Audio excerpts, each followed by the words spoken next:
Hello, everyone, and thank you for being here for the launch of the Community Foundation's new series, The Intersection, where equity and vitality meet. My name is Annette Jimenez Gleason, and I'm a program officer for Vitality for the Community Foundation. You'll hear more about the series and today's speaker in a moment. First, a bit of housekeeping. Sorry about that. We will be recording today's session, as well as live streaming on the Community Foundation's Facebook page. So please feel free to share. We also will have ample time for questions following the speaker's presentation. The Q&A will be facilitated by our Vice President for Community Programs, Simeon Bannister. Please be sure to use the Q&A tool for questions versus the chat. In the chat, I will be putting our speaker's bio and website for your reference. And now, without further ado, I'll turn it over to the Community Foundation's CEO and President, Jennifer Leonard, who will tell you more about today's webinar and our speaker. Jennifer? Good afternoon. Thank you, Annette. Thank you all of our attendees for being with us today. And good afternoon. Welcome to the intersection where equity and vitality meet. I am pleased to help open this first event of our 2021 webinar series, which features speakers and panel discussions related to the Community Foundation's twin grant-making goals of equity and vitality for our region. Within each goal, we address more specific areas. To build equity, we work on education, poverty, and racial and cultural understanding. To strengthen vitality, we focus on arts and culture, historical preservation, and environment. Over the years, we have seen more and more overlap in these areas, which is the focus of this webinar series. In upcoming months, you can expect sessions highlighting social justice, the arts, racial justice, housing, and climate justice. We are proud to be kicking off the series with a speaker from Buffalo, New York, whose story poignantly connects art, criminal justice, immigration reform, and entrepreneurship. Having spent 27 years in prison for a crime he didn't commit, Valentino Dixon's story is one of courage, perseverance, and inspiration. Valentino, thank you so much for joining us today and sharing your story. I bring you Valentino Dixon. Thanks for having me, Jennifer. It's an honor and a privilege. All right, take it away. Well, my name is Valentino Dixon, and I spent 27 years in prison for a crime I didn't commit. Some say I drew myself out of prison. I was arrested at the age of 21 years old, and I was hanging out with family and friends at a popular restaurant, and a shooting occurred. I took off and ran to my car as any normal human being would do. The crowd dispersed, everybody took off running in different directions. And I jumped in my car, and later I was pulled over by police and taken into custody. I was asked, was I at the scene of the crime? And I admitted that I was there. And within an hour, I was charged with murder, attempted murder, and assault. There were over 90 witnesses to this shooting. Within 48 hours, 8 witnesses came forward to clear me of the crime, and the person responsible for the crime confessed and explained what happened. And all of these witnesses were disregarded, and the confession was disregarded also. I found myself going to trial 10 months later with a public defender because I could not afford a good attorney to represent me. I still believe that I will be found not guilty. With 8 witnesses in the confession, how can you you know, lose a case. How can you be found guilty? It's impossible. My court-appointed attorney did not give an opening statement, which bothered me, and I complained to the judge. And he did not call any of the 8 witnesses or the confession. He did not even let the jury know or inform them that another man confessed to this crime. I was found guilty and given a 39 to life year sentence. And a few months later, I was shipped off to Attica Correctional Facility, which is one of the worst, you know, facilities in America. And for the first 7 years, I didn't do anything with my life. You know, I was kind of withering away. I was in a bad state, you know, because prison is designed, you know, to break the spirit. And Attica was one of the worst places for abuse and, you know, treatment. And it took a toll on my mental. And around the 7-year mark, my uncle, he said, you need to start, you know, drawing or painting again. And art was something that I loved to do as a kid. I started drawing at the age of maybe 4 years old. I would draw, you know, comic characters, the funnies out of the newspaper. And my grammar school art teacher, Mrs. Charlotte Ross, took an interest in me and put a lot of time into, you know, helping me develop my skill. And she got me enrolled into performing arts high school, you know, in the 8th grade, where I went all the way to my senior year and graduated. And so I hadn't drawn in about 8 years or any type of artwork, you know. And my uncle said, hey, you know, if you can reclaim your talent, you can reclaim your life. And I didn't quite understand what he meant at the time. If you reclaim your talent, you claim your life. Then he said, you may have to draw yourself out of prison.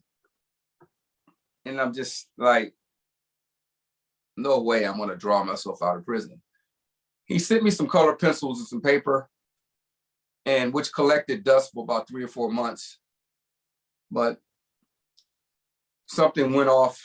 I had a moment, and that moment was, you know, you're not doing anything with your life. You're in an unfortunate situation, place you shouldn't be, but you have to get started. Just like in the movie Shawshank Redemption, when the main character said that he had 2 choices: get busy living or get busy dying. And that kind of resonated with me. And I started drawing just for a couple hours a day, which ultimately led to me drawing up to 10 hours a day. And the artwork gave my spirit life. It gave me purpose and hope. And I would draw up to 10 hours a day for the next 13 years.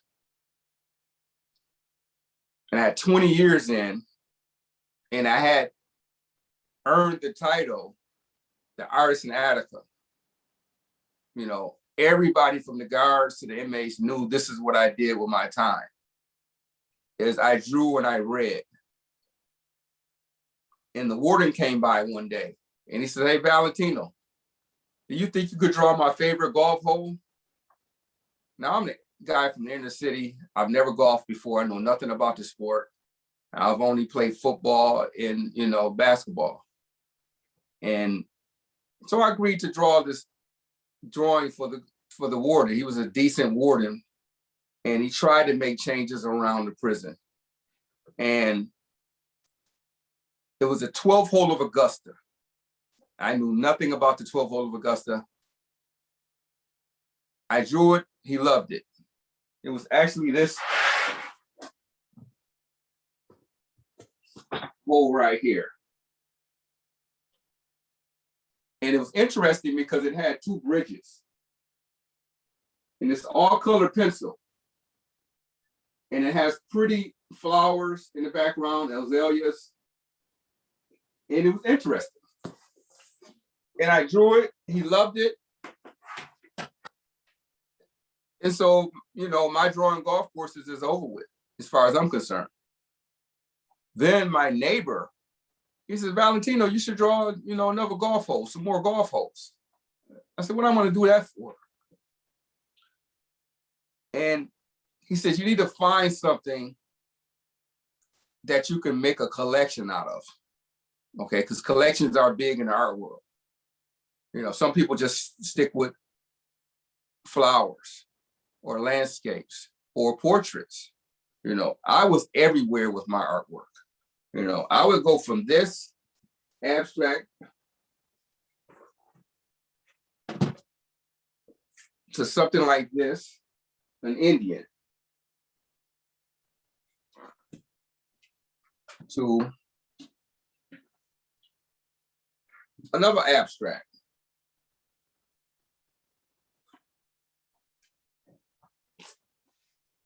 And here's the actual color pencils that I was using in my prison cell. It's everything I do is color pencil drawing. And so I said, you know, I've drawn everything that I can possibly draw. I think I had about 600 drawings at the time and saved up and stored away. You know, my mom and other family members would come and get these drawings once a month, and she would put them up for me. And so I started drawing golf courses drawings. All right, let me grab some of these drawings right quick because I have some right here.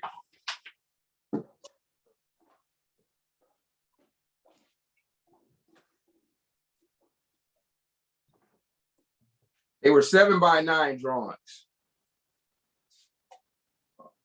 all color pencil. So I was trying to push out one every other day. It took me about 15 to 20 hours. And when I got to about 40 drawings, I started actually reading the Golf Digest articles. Because I had a guy in there that would get a subscription of Golf Digest, and he would give me his old articles.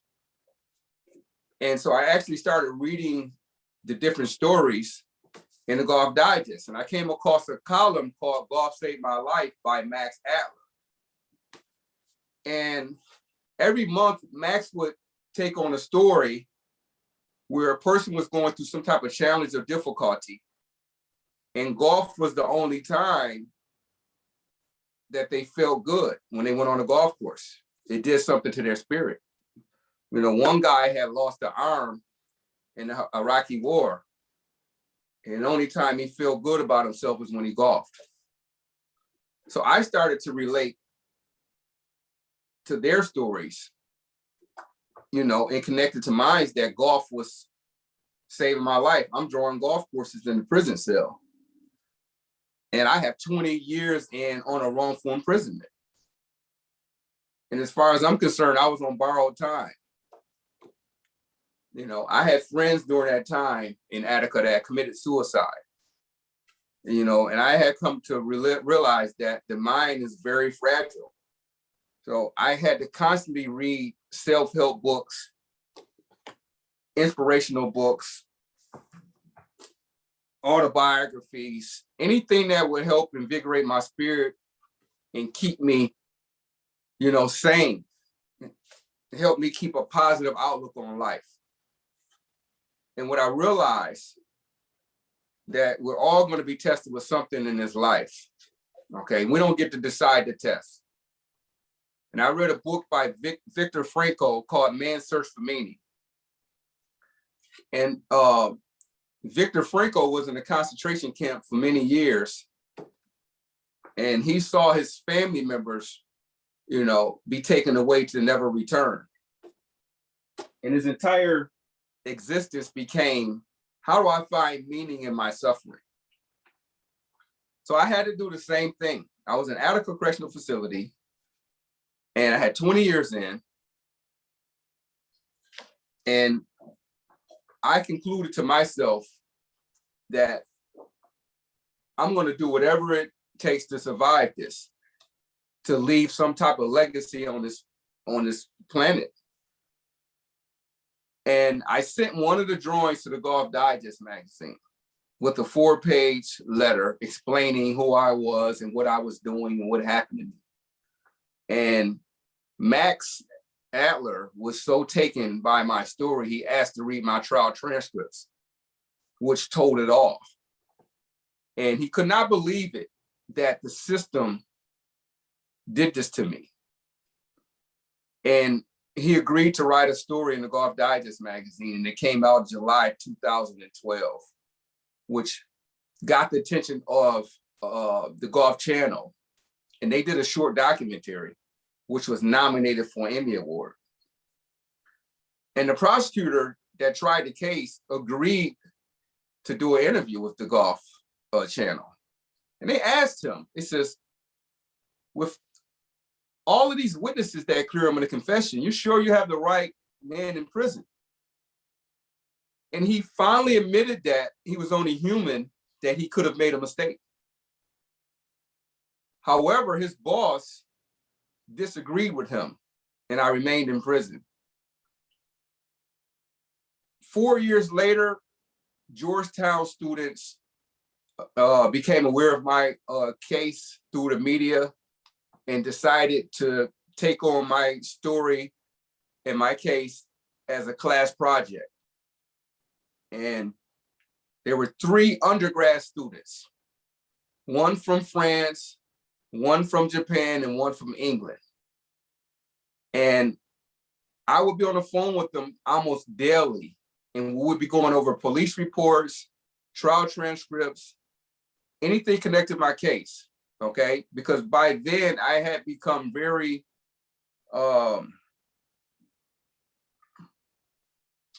informed regarding the law, okay?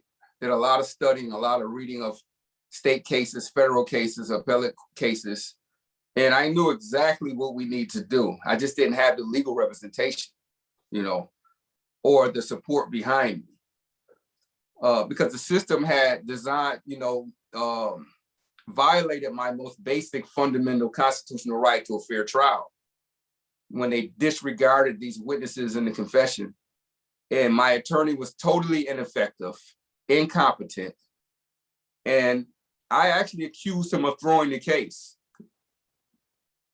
As often you hear this with many people in prison that's either wrongfully in prison or feel like their rights have been violated, you know, because the system is just not designed or equipped to give the poor person a fair trial. And everyone, no matter who they are, should be afforded a fair trial, no matter how much money you have or lack of money, or lack of funds.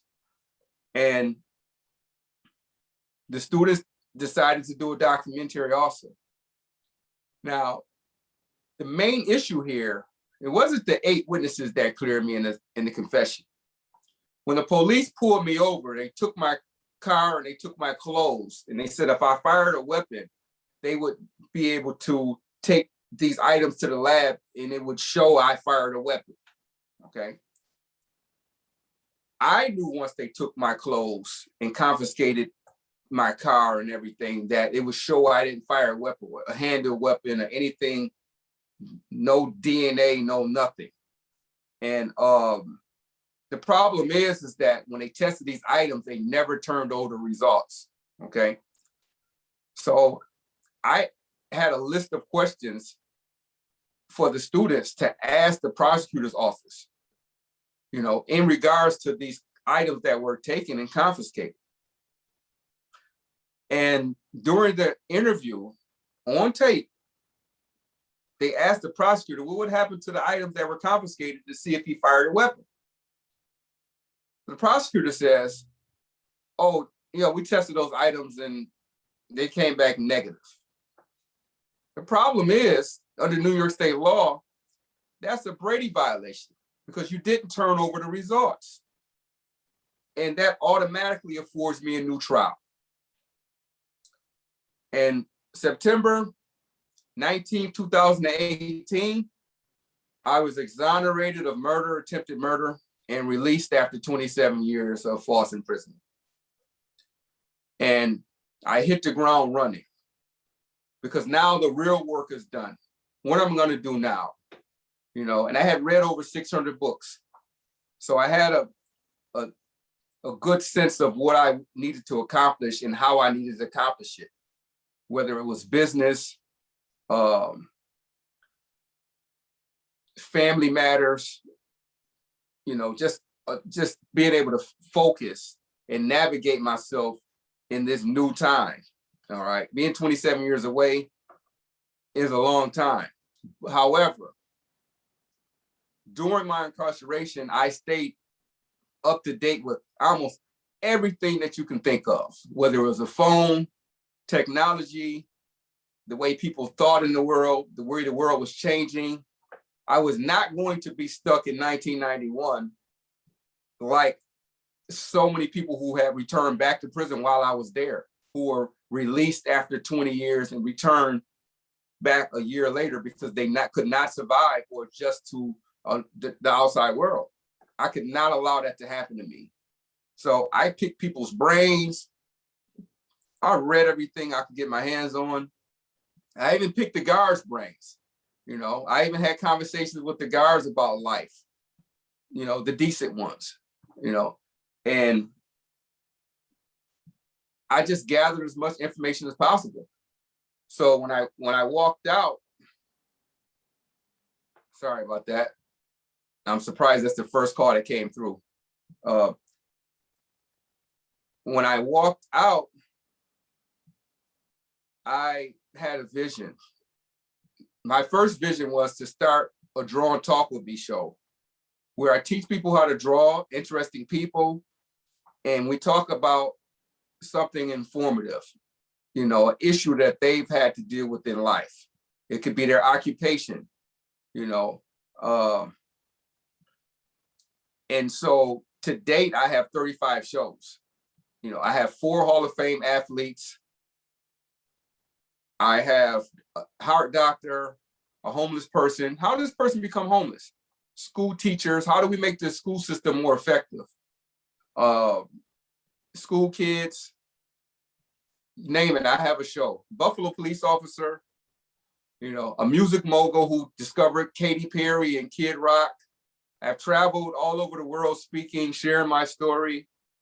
Ultimately, Michelle Obama reached out and bought this picture right here for Barack Obama. This is a 12th hole of Augusta. And this is a print. I've met Tiger Woods at the Masters. I told Tiger he was going to win the Masters in 2019. And he said, I'm going to try my best. I said, no, Tiger, you're going to win the Masters. You're going to win it. And he looked at me. He said, I'm going to try my best. And he looked at his manager and he said, I like this guy here, you know. And I met Jack Nicklaus, you know, the greatest golfer of all time, has the most wins. And he said, you remind me of a good friend of mine, Nelson Mandela, because you have the same spirit that he had when he walked out of jail after 27 years, you know. And that was just, you know, I was just so, you know, taken by that type of description of me. Okay. I've been back to prison.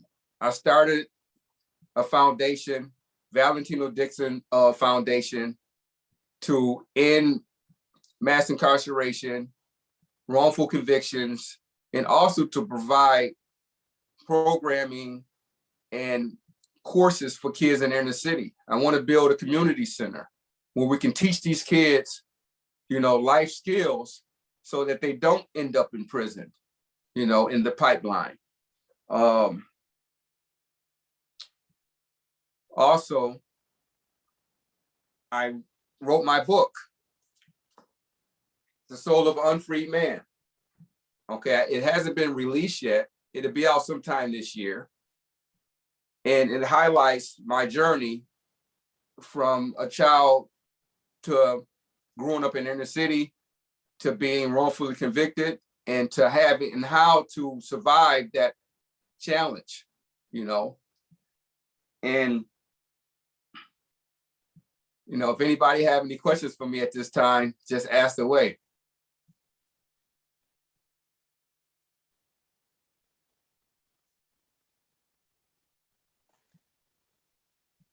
Thank you, Valentino. Simeon is coming on to lead the Q&A, but a lot of comments about what an inspirational story and person you are. So thank you for sharing, and I'll let Simeon take it from here. Thank you. Thank you for having me. Thanks so much, Annette and Valentino. Thanks for sharing your story with us, and thanks for sharing your insights. What a really harrowing journey that you've had. And so we're so appreciative. I know that I was scribbling some questions down, but I think that we've got plenty of questions that are coming through in the chat and over Facebook. I'm going to start with the one that just popped up here, man. You've been doing a lot of great work. We had a chance to talk a little bit. What comes next for you? Well, what comes next for me is I want to be able to testify on Congress. Okay. So I'm always doing interviews, you know, to extend my, you know, networking. It's always about networking with people, you know, because I think that those that's fighting for prison reform or to end mass incarceration, they're not being clear enough to the public about why this is needed, why this is a human rights issue and a constitutional rights issue and a civil rights issue for everyone that's in the prison system. Because our system, the sentencing guidelines are too harsh and excessive. You know, I was wrongfully convicted. However, what I saw inside were men that were given a 20-year sentence, which was too harsh to begin with because of the offense. But then the parole board refused to release them for another 10 to 20 years. So you're given a 20-year sentence and they end up doing 40 years, you know, and after you have rehabilitated yourselves and proven that, you know, I'm a model prisoner. I stayed out of trouble for 20 years. You're not going to give me a second chance? You know, it's things like this. In comparison to other countries, you know, we have the worst sentencing guidelines, excessive and harsh, and it violates our 8th Amendment to the Constitution against cruel and unusual punishment. You know, so what I'm asking for is not, it's not unreasonable. It's not, you know, it's logical. We have to change our sentencing guidelines. And when are we going to do it?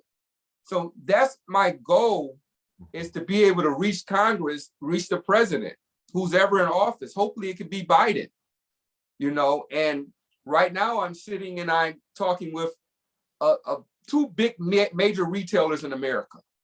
All right. I designed some golf products, t-shirts, shoes, socks, baseball caps, and they're interested in taking on these products. So once I'm able to like really have this platform, then I think that I can be a major force in getting some laws changed in regards to prison reform. Okay, that's the main thing. I'm on the phone all the time with prisoners every day. I write them, you know, and it's very time consuming. And I also take care of my 93-year-old grandmother every day, you know, and, you know, so that's, to me, that's most important. Okay, I'm going to be working on a documentary also in about 6 months. I'm gathering all the footage now. I have about 600 videos that I've taken since I've been out. I mean, I document everything from my driving the car for the first time, you know, to putting up grandma's Christmas tree. So basically, I'm a very simple guy. You know, let's end mass incarceration. How can I, you know, make the inner city a better place to live? You know, some real change inside the inner city, visible change. I don't have no community centers where I grew up at. This should not be.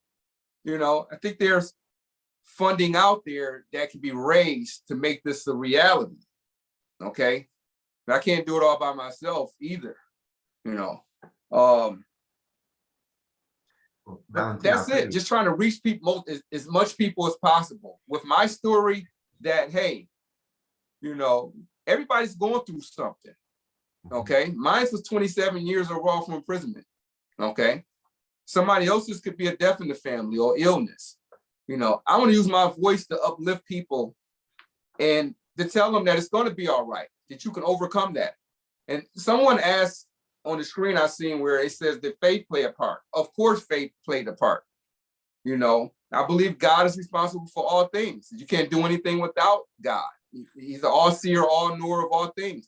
And if you do right, you make the right choices, you know, and do right by people, then he's going to, you know, bless you. And I spent 27 years in prison, but I was protected. I mean, I had guys attack me with weapons and I was literally protected. I don't know how, you know, I survived certain things in prison. And you don't have to do anything to anybody to get attacked. It's just a place where, you know, some bad people are. There's also some great people, you know, some good people that made bad decisions in prison. So, and some of these people deserve a second chance. Valentino, thank you so much for that, man. You've got folks that are saying in the chat that they want to be part of the kind of the benevolent army that's taking this on. Someone even asked, what can they do to help end mass incarceration? What advice would you give to the average layperson that says, I see that something's wrong, what can I do? Well, I would say write a letter to your local congressman, state congressman, to the federal at the federal level, the president.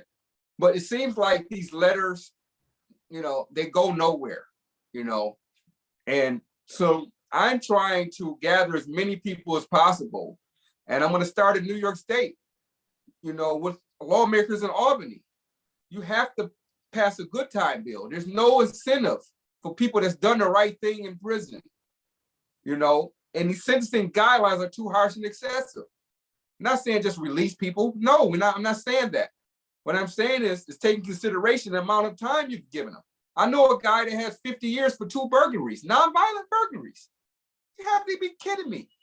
No other country does this. And we're supposed to be an example for the rest of the world.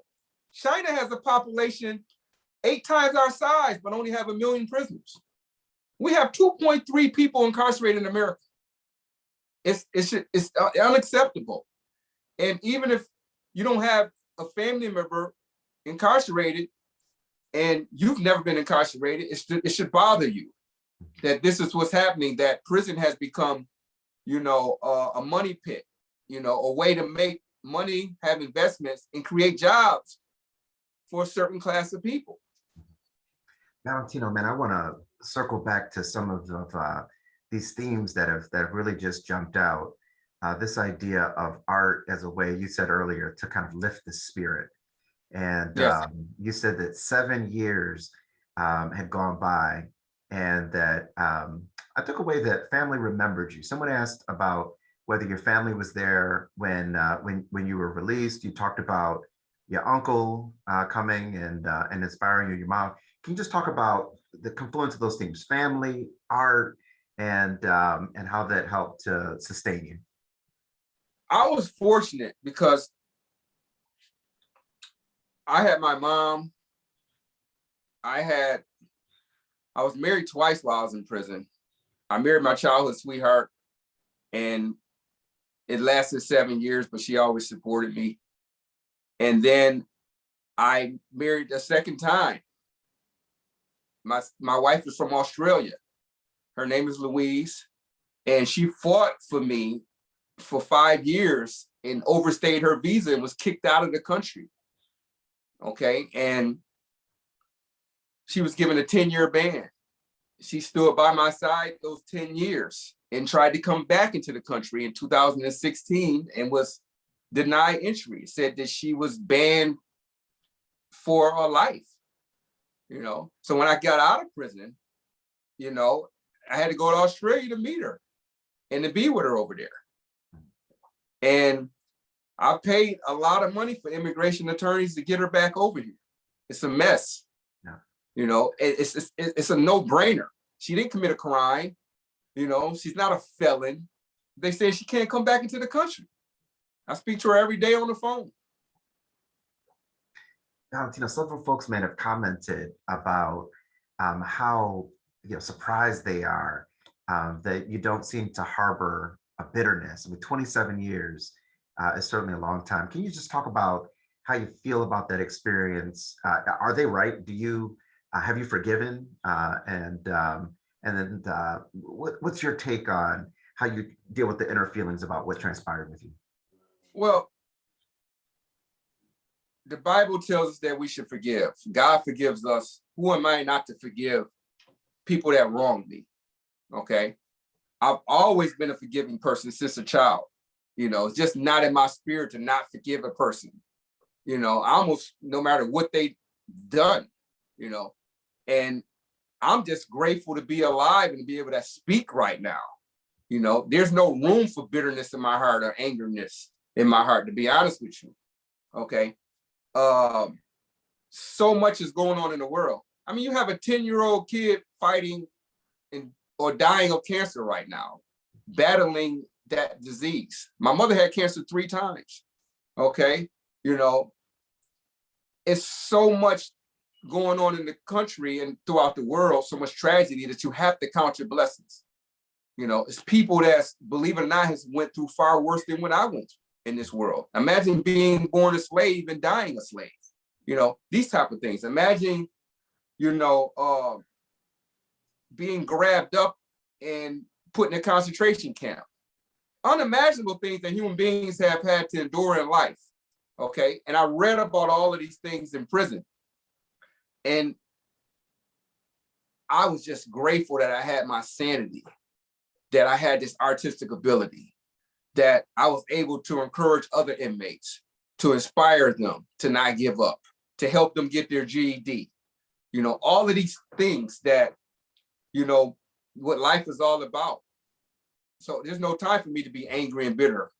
Yes, I want change, of course, and I think if I shout at people and accuse them of all kinds of different things, then who wants to hear that? Nobody listens to that type of chatter. You have to try to reach people in a different type of way. I want to reach the politician that has not listened to anything that has been said. They just block it out. They're not going to pass this bill, and I want to reach them and say, hey, I know there's a heart in there. There's a humanity that, your soul resonates with. Okay. And that's all of us on this planet. You just have to find the right words to reach people. So there's no time to be bitter or angry, but we have to come together as a whole collectively and say, hey, we need change right now, and we need change for these reasons. Valentino, man, this is a series that we've titled The Intersection, and we talk a bit about where some of the work that the Community Foundation does, particularly in equity and vitality, where they meet. As I heard your story, I was reminded of a quote from Audre Lorde, who said, caring for myself is not a self-indulgence, it is self-preservation, and that is a political act. I'm thinking a little bit about, this moment that you're in, 7 years in, and you decide to use art, it sounds like, to care for yourself. Is that a fair description? And how do you see that as beyond just an act of self-indulgence, but really the thing that saved your life? Yeah, well, in life, you're going to be tested. I said that already. But the test is going to determine what you're made of. Okay? You're either going to stand to the occasion or you're going to fall apart. And it goes back to what I said. We all have 2 choices: get busy living or get busy dying. And I believe I had procrastinated enough. Sometimes we procrastinate for weeks, months, years. Sometimes we might procrastinate a lifetime. I'm glad that I only procrastinated about my artwork for 7 years, and then my uncle inspired me to get going, and we all know what we need to get going on. All of us have something different, that we need to get going on. And you're right. It's about self-preservation. When you look at the dynamics of the world and who's succeeding and who's not succeeding, you know, a lot of times, you know, what you see is, you know, people have something and they don't want to relinquish it. People don't want to relinquish the control. They don't want to relinquish any money that they have earned, you know. But for me, I love to give of myself, okay? And that's what it's about, giving of yourself. You don't have to give everything away, because trust and believe, I have been used and I have learned some lessons, okay? But you wanna make sure that you're all right. You gotta take care of yourself first, your loved ones, and then the world, okay? The problem is a lot of times, you know, we lose that ability to help others. And we actually convince ourselves that we're doing enough, okay? And I wanna always be aware of this so that I don't reach a certain level and forget myself, because we're all human, you know, and this is why, you know, none of us is perfect, you know, nobody's perfect, okay? And this is why I choose my words wisely, okay? So that people will, you know, at least think about what I'm saying here today. Valentino, before we transition to talk a bit about your experiences in the art world, I'm going to ask you one other quick question. You mentioned that even now you still get letters, you still correspond and stay engaged with other folks that are still incarcerated. What is something that people that are listening today need to know that they may not know about folks that are incarcerated and what conditions are like inside? Okay. Well, first off, these people are over sentenced, okay? And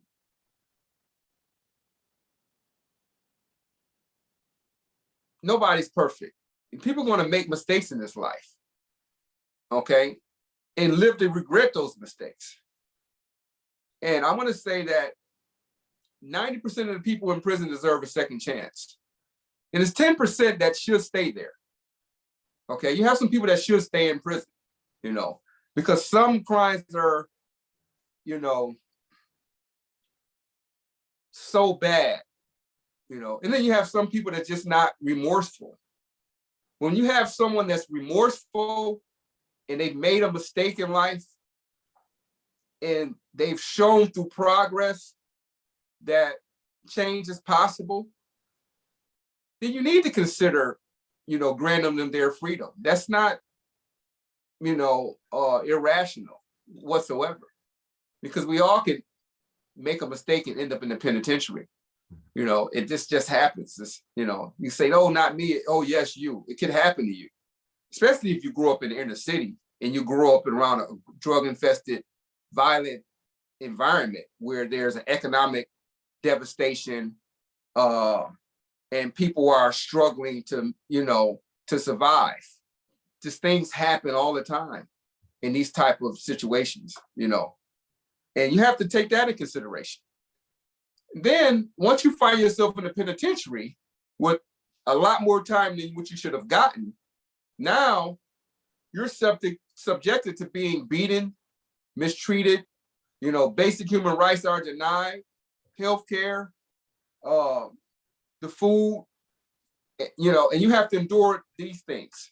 Our system is not, you know, designed to rehabilitate. It's just designed for punishment.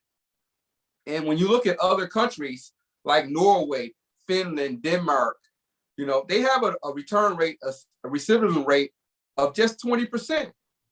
Our recidivism rate is over 70% returning back to prison, you know, because they focus on rehabilitating the inmates while they're there.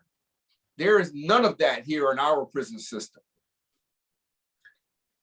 Valentino, thank you for those observations about the system. And it certainly seems that there's some work that we certainly have to do as a society and as a country to really start to change the direction for how we think about, you know, criminal justice response, how we think about public safety. Mm-hmm.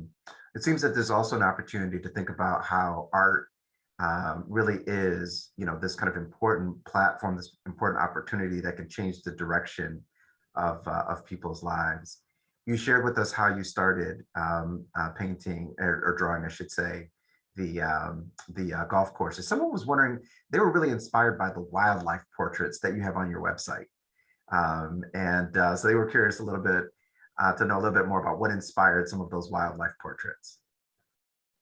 Well, like I said, I was everywhere and I did not want to be limited. Okay. As an African-American artist, I felt like, you know what, you're supposed to stick with Black art. Just stick with the Black art because this is what people expect for you to do.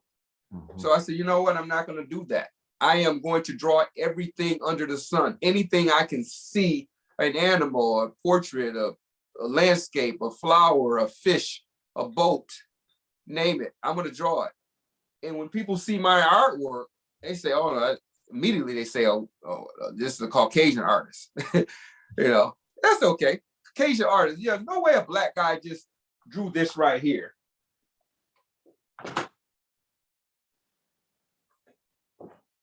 This is a golf course in Dubai. The Al Baldia Golf Resort. Here's another golf course in Dubai. Dubai Creek Golf and Launch Club. Over here, I have some abstract. These are all horses in here, a bunch of horses in here, And so I wanted to be able to show a diversified portfolio. Absolutely. Of different types of art. A lot of this stuff I don't have on my site. Over those 20 years, I completed over 900 drawings. Just every day, just pushing away. Hold on one second. Yeah.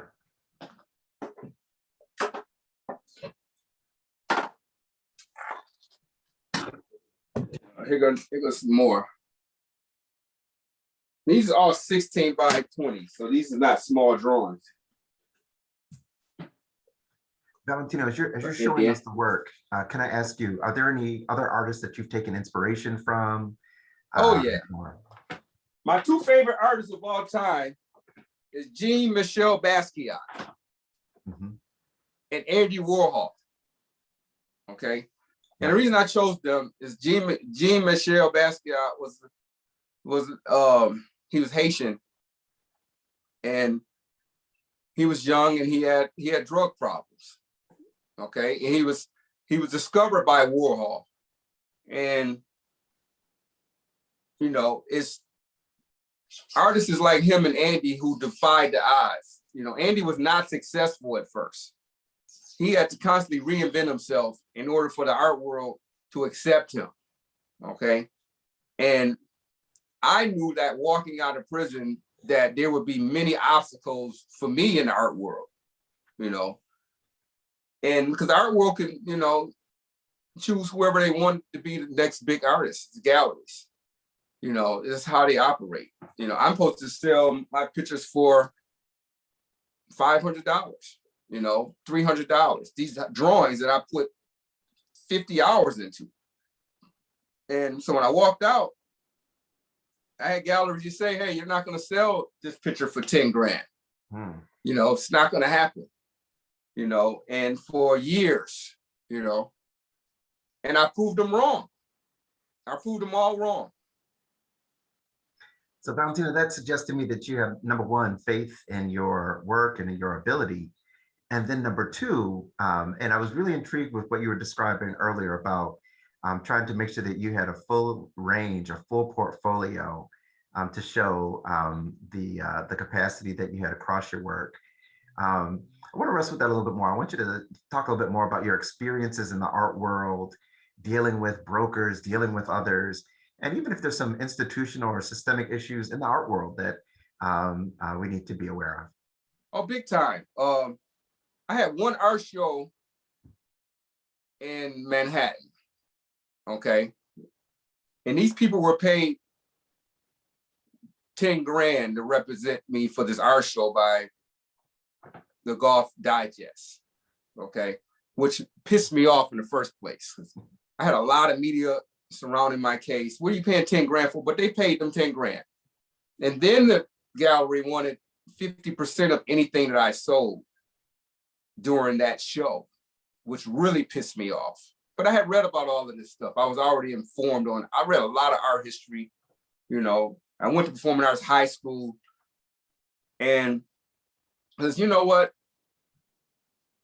I'll do this one show with these people because the Manhattan Gallery, you know, this is the Super Bowl. I mean, this is the big, you know, accomplishment in the art world for artists to be in Manhattan and have a show in Manhattan. So I did it. But then it came to pricing the artwork. Well, Valentino, you're not gonna, at those prices, I don't think we're gonna sell anything. But I knew then that people were trying to buy up my stuff for little or nothing because that way they could resell it later on or pass it on, or when I passed away, it could go on an auction and all these other different things. So I was aware of that. Okay. So I said, hey, well, these are my prices. And we're not going to have a show if you think you're going to sell this piece for $500. It's just not going to happen, you know. And I know my worth. I'm not being unreasonable. I'm not being greedy. None of these things. I've seen pictures go for $3 million. That's like, how is that even possible? But art world get to choose what goes for what, you know. But Valentino Dixon is going to decide what his artwork is going to go for. And so they had to stick with my prices because I was not budgeting, you know, I was not, you know, I was firm, put it that way, you know. And so that night I sold 7 pieces, and the next day I sold another 4 pieces. And the gallery owner calls me up and he says, you know, I should be working for you. And so at that point, I became my own broker, you know, send my art back to me that wasn't sold, and I'll broker my own deals. I'll promote my own website, you know, and I have speaking engagements lined up, and I'll sell artwork while I travel through my website, through commissions, you know. And what they told me, it would take me 10 years to accomplish, I accomplished in a month's time, okay? I've been commissioned to do $60,000 pieces. I've had one collector spend 150 grand with me, you know? So, I mean, then Michelle Obama came. So, you know, I want to ask you about that moment, and I want you to Yeah, tell sure. the moment you Of course. heard that Michelle Obama was interested in your art, how did you feel? I was honored, you know. I didn't want to sell her anything. I want to just give it to her. Like, here you go. Whatever you want, pick it, you can have it. But she wanted to actually commission me, you know, which was, you know, the type of person she is. Very, very fair, very just an all-around awesome woman. You know, just everything about her is what it really is, you know. And this is what we should strive to be in life, not two-faced. This woman is really special. And so she wanted a golf piece, and I had just completed this one here. And so I sent her a picture, you know, and I said, I think this will be a great golf drawing for Barack. And she loved it. And so we made it happen. And she asked me to do a video because Barack didn't know my story. Apparently she's seen my story on HBO. And she asked me to do a video for him. And I did like a 4-minute video highlighting who I was and what I've accomplished, and, you know, and sent it to him. And she also asked me to keep it a secret, you know, so I had to keep it a secret. She said, I don't want anybody to know it to the Christmas Day. You know, I wanted Barack to be a secret. So I had to keep that secret for 3 weeks. Okay. And this is where the integrity comes in at. And trust and believe, I have a ton of reporters that would love to cover that before he could even, get us this gift, but I had to discipline myself and just keep this, secret. It's very important. So she just wrote me a personal letter, 2-page letter.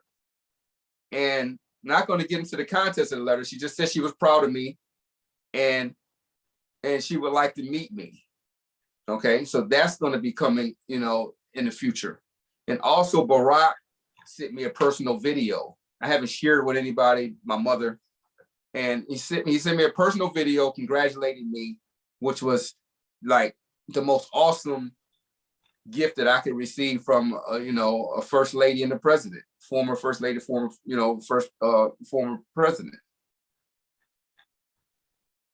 That is exciting, man. I mean, congratulations. That's a big deal, and I think we all can appreciate it.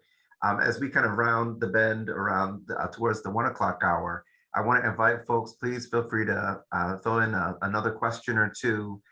You've got folks in the chat again that have just regaled the story.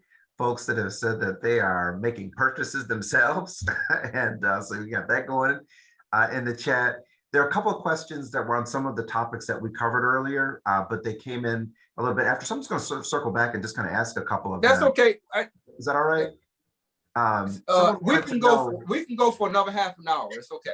Bet. You got it. You got it. I'll follow Annette's lead here. I don't want to. I just wanted to pop in to say, there are so many questions. If we're not able to get to them, I'm going to keep a copy and send them to Valentino, and we'll get answers to everyone. And thank everyone for being here. If you can't stay past one, we really appreciate your presence. We appreciate Valentino for sharing his incredible journey, but he has graciously agreed to stay on for longer for anyone who can do that. And we'll try to continue to get to the additional questions. So thanks again for everyone for being here, and thanks to Valentino for continuing the conversation. And thanks for having me. I got some more questions for you here, man. That's cool. Everybody know. Oh, please go ahead. Simeon, do everybody know that they can go to valentinodixon.com to check out the artwork? Please, everybody, go check out valentinodixon.com. Yes. Check out the artwork, see the beauty there, and it's really spectacular. I mean, the work is really just the colors, the vibrancy, really are just spectacular. Valentino, you got folks here that want to know. They're asking. Let's see here. We've got someone that was wondering about a specific organization, the Buried Alive organization. I recall a documentary about the organization that focuses on not only prison reform, but then also trying to figure out folks that have been wrongfully incarcerated. Are you familiar with them or any other organizations that folks might be connected with or should be aware of? Well, I'm not. Okay. All right. I'm not. No. My foundation focuses on wrongful imprisonment, sentencing reform, inner city programming. Okay. And because there's a number of wrongful convictions that come to my attention, and I go over these cases, and I really believe that these people are innocent. But without an attorney, you can't help anybody. And this is where raising money comes in at. Where I can raise money and help get some of these people legal representation. That's very important. Without that, you can't fight the case. Yeah, absolutely. Someone asked about some of the daily habits. I think what at least the popular perception of what incarceration looks like is that it's very regimented. But what were some of the daily habits? You mentioned some of the 600 books that you read, daily habits that you had to let go of the negative emotions while you were still in prison. Someone was wondering about that. Well, I drew for up to 10 hours. I read for another 2 to 3 hours. I worked out. Okay. I stayed busy. Okay. I didn't allow my mind to become idle. And because I knew that the world can be such a negative world at times. Okay. Very important, even for people on the outside. I see it happening with my own family members. you know, the drama and, you know, the bickering and just the different things that make people miserable. You know, in life, even when I was in prison, I have to decide how my existence is going to be. You know, you have to decide these things. You know, it may not go exactly the way you want it to go, but you can get pretty close. You know, if you map out a plan, how do I find happiness? What is my existence? I mean, why was I created? You know, what is my purpose here? You know, what kind of legacy do I want to leave? Right. You know, what's making me miserable? I went through all of those different emotions, right? I had inmates in there that were troublemakers. How do I avoid this troublemaker? You know, it's no different than the troublemaker at a job. How do you avoid that person? You know, this person aggravated you, you know? So I began to build my mind. I'm going to take the power out of, you know, from this person. I'm not going to allow you to rent space in my brain. I'm not going to allow you to make me miserable during my day. Okay. I'm going to push you out. All right. I'm taking on this challenge. I'm pushing you out, you know, and I'm going to keep you out.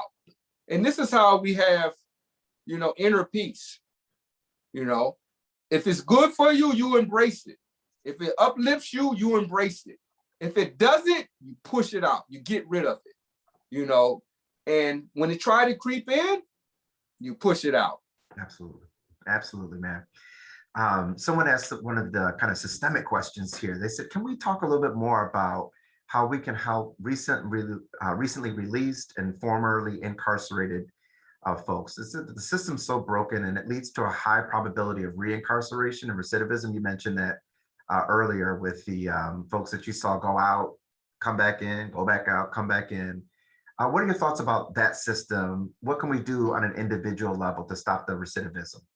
One of the main reasons, right, for recidivism is the lack of jobs. Okay. I've been home 2 years and 4 months, and I've had to buy clothes for guys.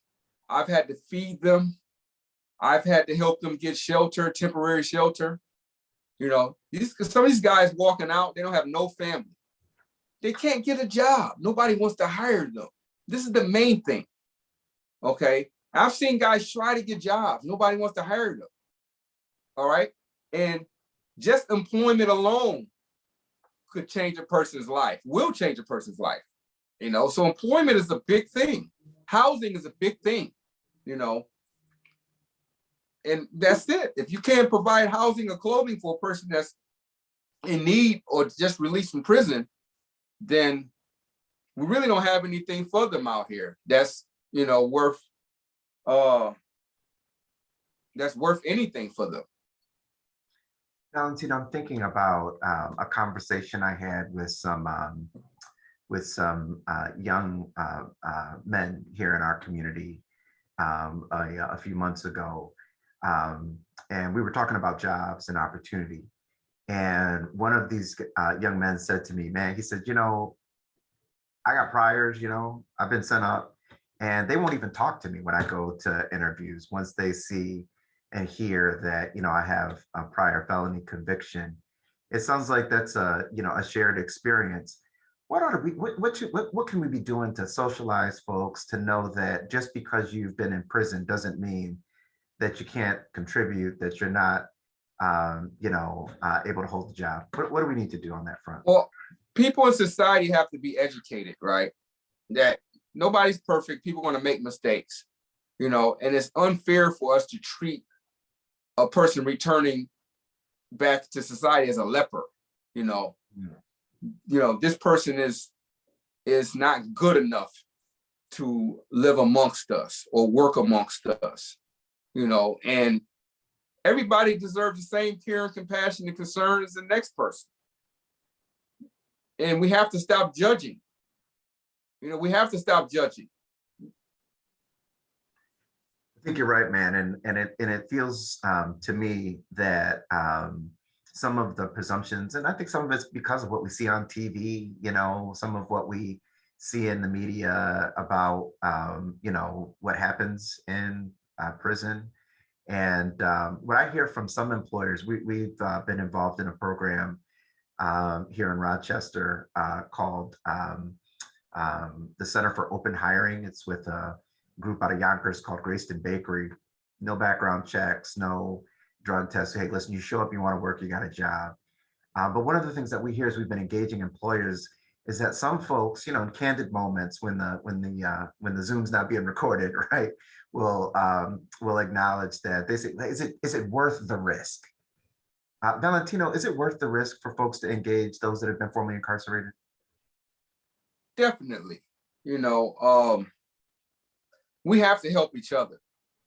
You know, this is how we make the world a better place. You know, we have to give people an opportunity if we can. You can't give an opportunity because it's not there for you to give, then that's a different story. But for those that can help, you know, to change lives, should take a chance. Somebody has gambled on us at some point, you know, and that's the truth. All of us has been in a position where somebody needed to gamble on us or take a chance with us or give us, you know, an opportunity. I don't care who you are. You can, oh, not me. No, I didn't need nobody to do that for me. Oh, you did need someone to give you your first job or to, you know, step out on a leap of faith to help you out.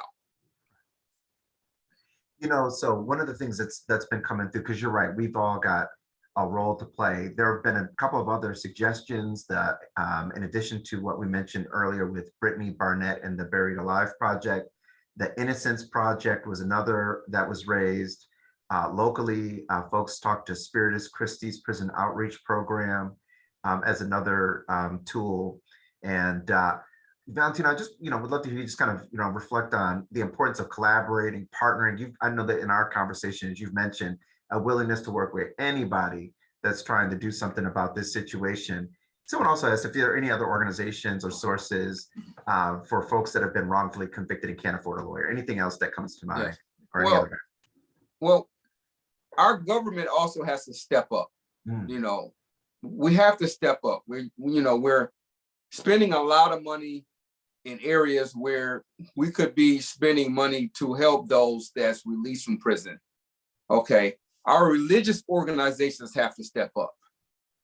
All right, nobody's taking prison reform or mass incarceration and the way we have with the police brutality issue. Okay, police brutality issue, people have really taken to it because of George Floyd, you know, rightfully so, but we have to put that same type of energy into ending mass incarceration and helping those that return back to society. And as Martin Luther King said, it takes money, you know, to create jobs, better housing, better schooling. You know, it takes funding, federal funding, grants, for corporations to say, hey, you know, we're going to give jobs to these people that, you know, are released from prison. We're going to have a special program for them. Almost every corporation in America could offer something like that. Okay. And then you can say that you did your part.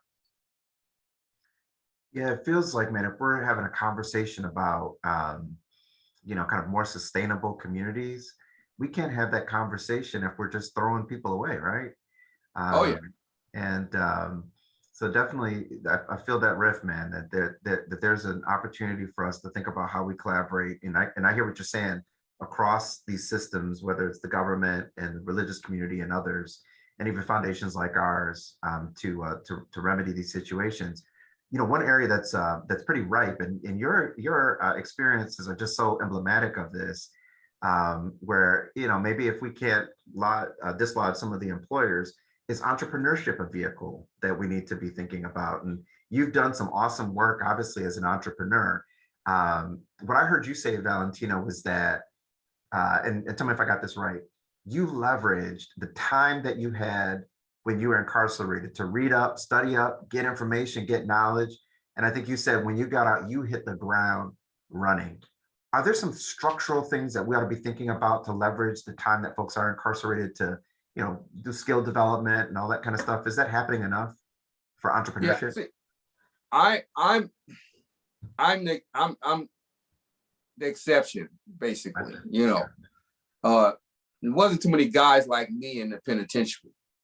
Okay, and I realized then that no one was going to educate me in prison. I mean, I went to college in prison for 2 semesters, and then they took the funding.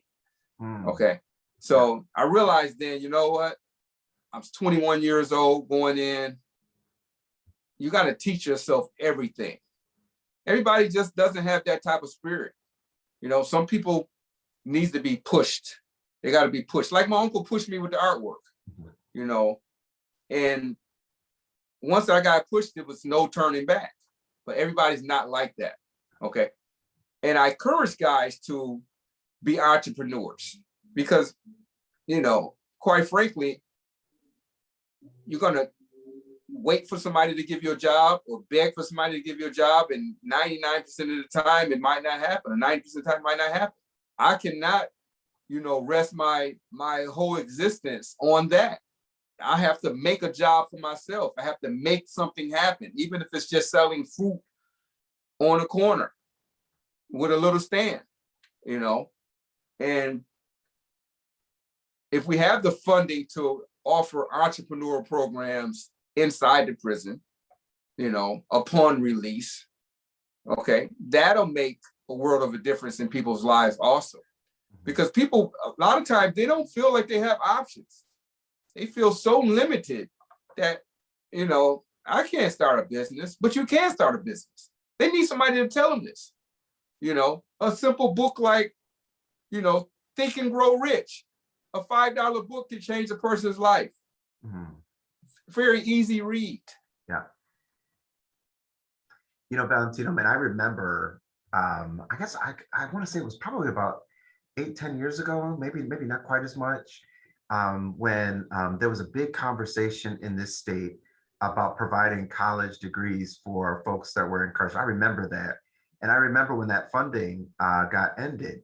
And what I recall from that discussion is that some folks said, oh man, they have it cushy in there, you know, they're getting free college, they're getting, you know, great meals and all this kind of stuff. Man, is it like that in prison, or is it different than that?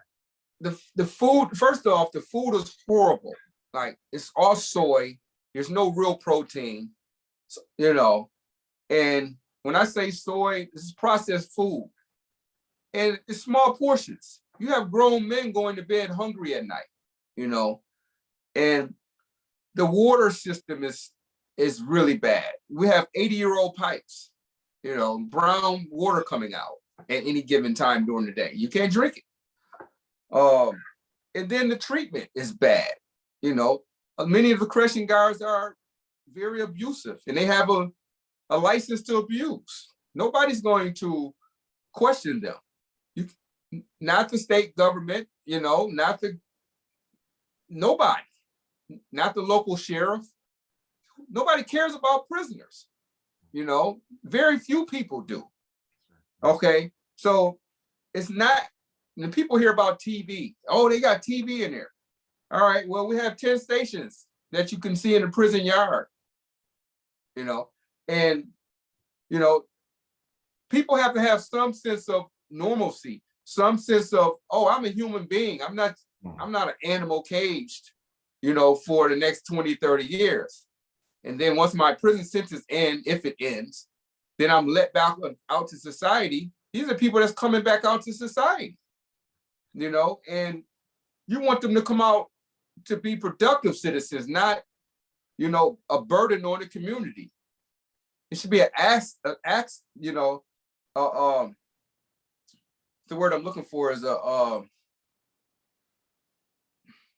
asset to the community. I got you. You know, yeah. In other countries, you know, the system is built upon, we're gonna prepare this person for society, you know, and give this person a real chance, you know, to make something of themselves.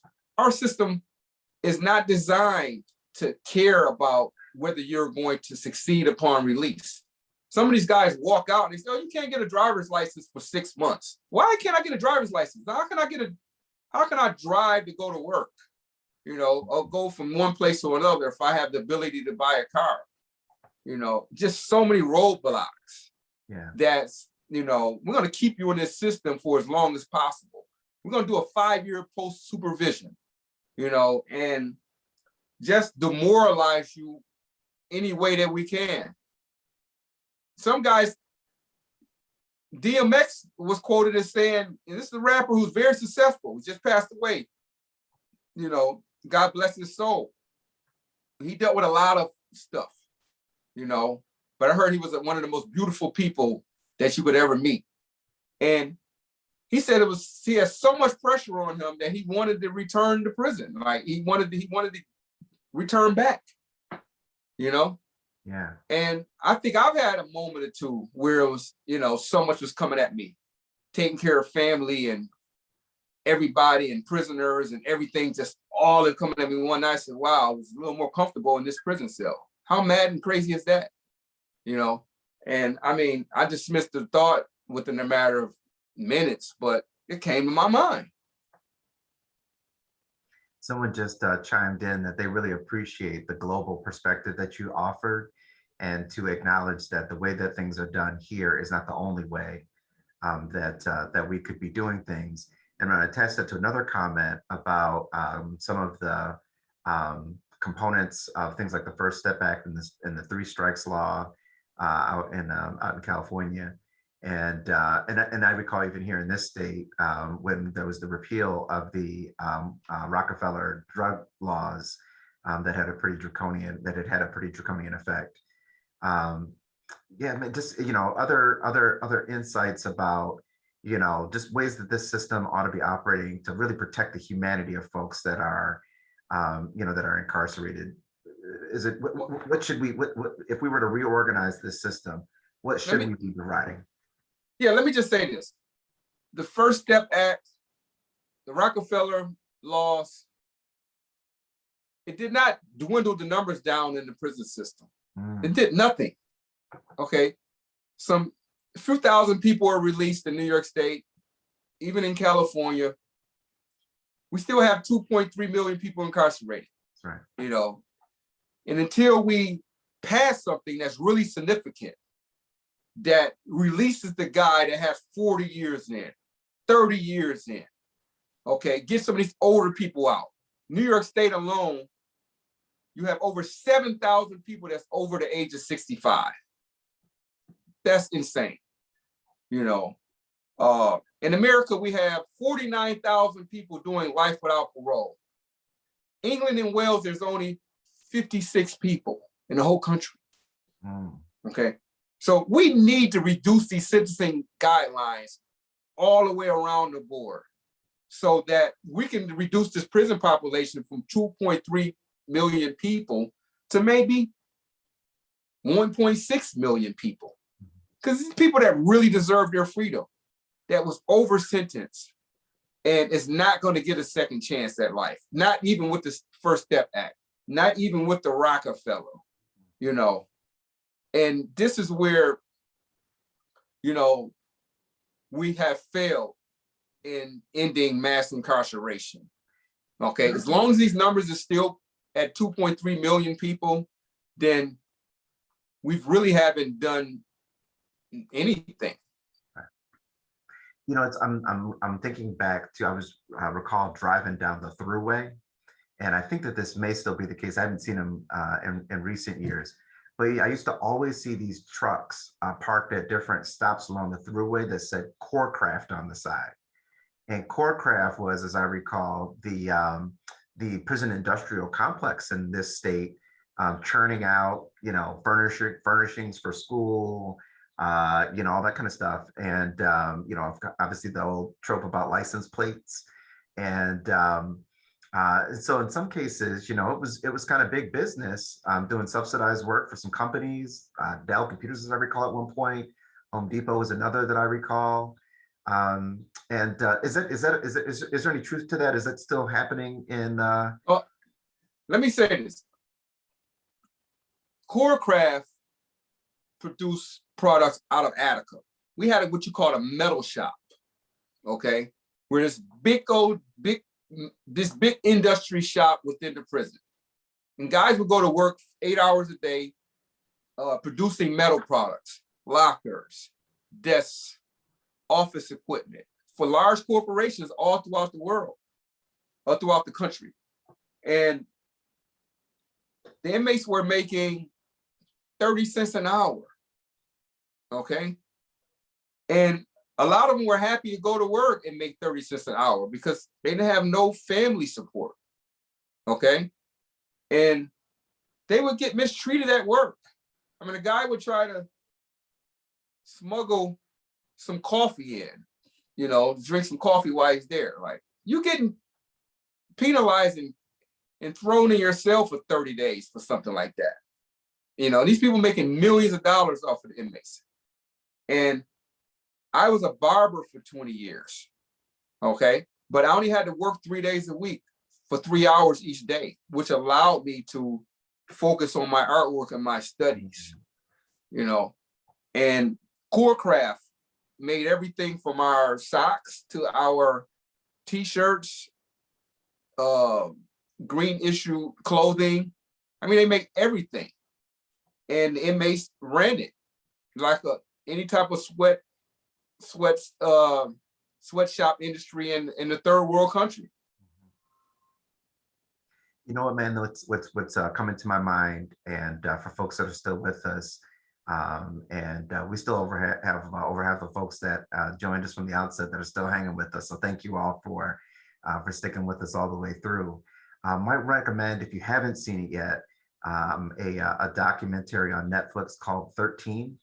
And that documentary created by Ava DuVernay acknowledges that there's kind of a loophole in the 13th Amendment that allows for what is essentially slavery conditions in American prisons. And Valentino, what I hear you describing is, in some sense, modern day slavery, 30 cents an hour to produce goods that are then turned around and sold, you know, at market value prices. Well, and this is why politicians in New York State, and I can't say every state, because some states do have a good time bill, okay? But in New York State, there's no incentive, there's no good time bill, all right? It appears that politicians want to be able to keep as many people incarcerated and locked up as possible, okay? In fact, one company was suing the state because they were building private prisons. And the state had promised to have so many beds filled, and they didn't meet their, you know, they didn't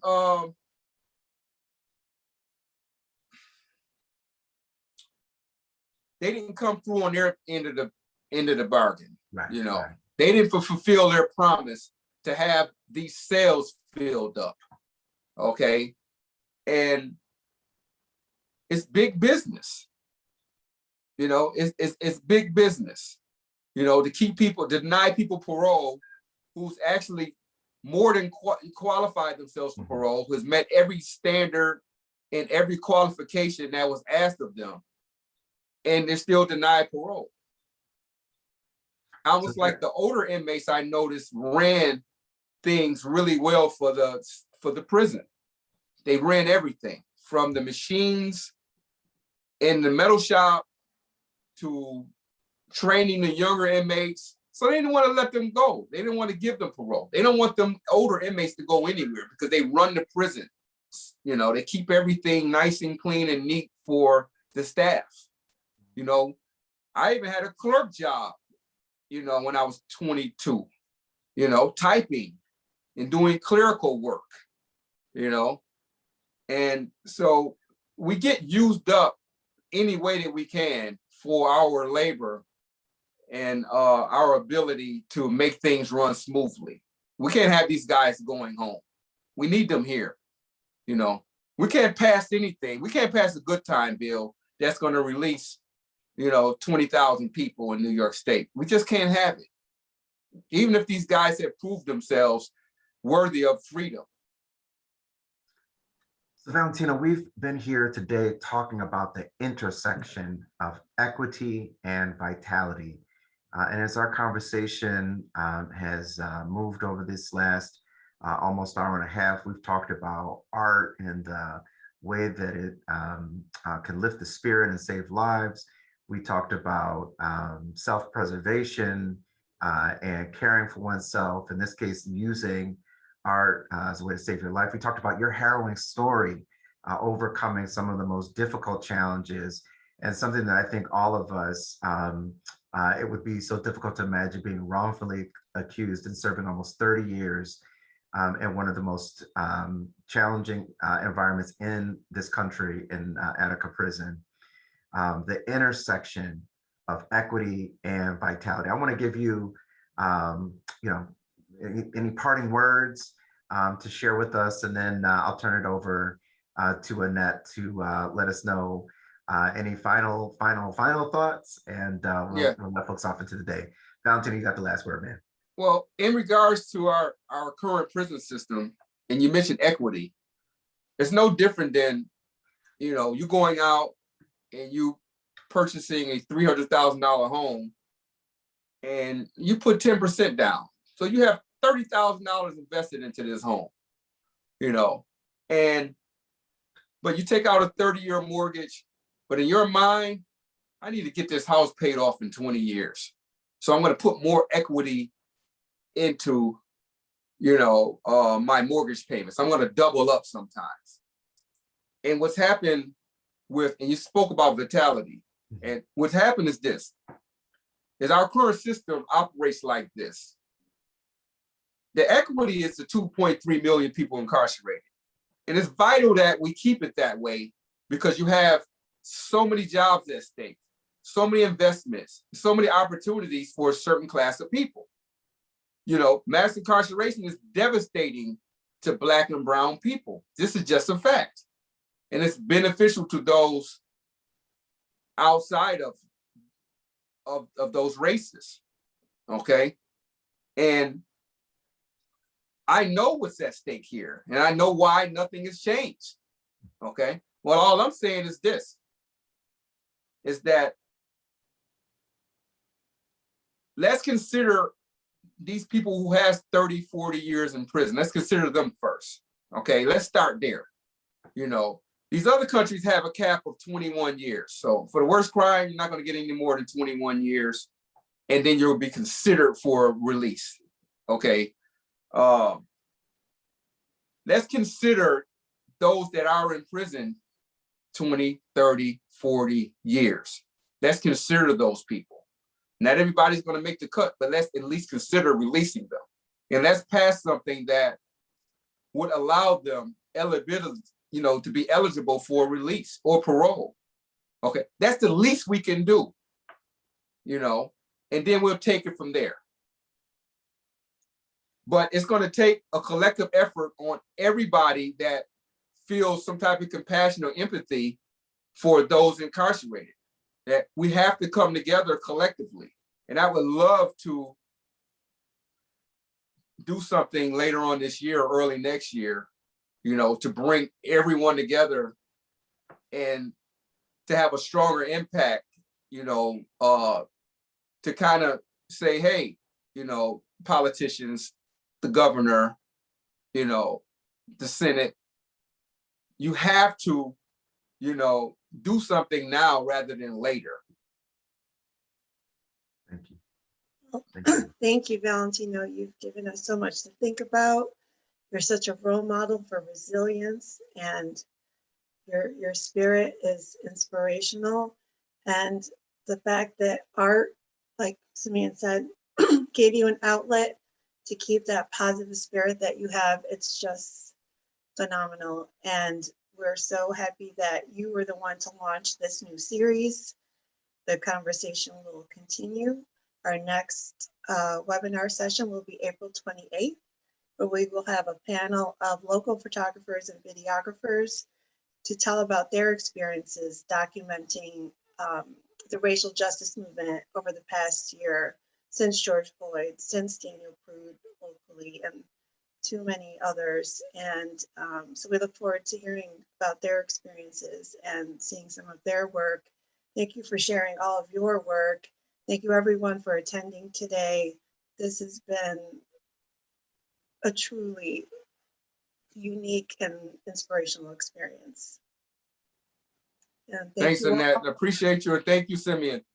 Yes, thank you all who hung in there. This is great. And everyone, enjoy the rest of your day. Thank you again.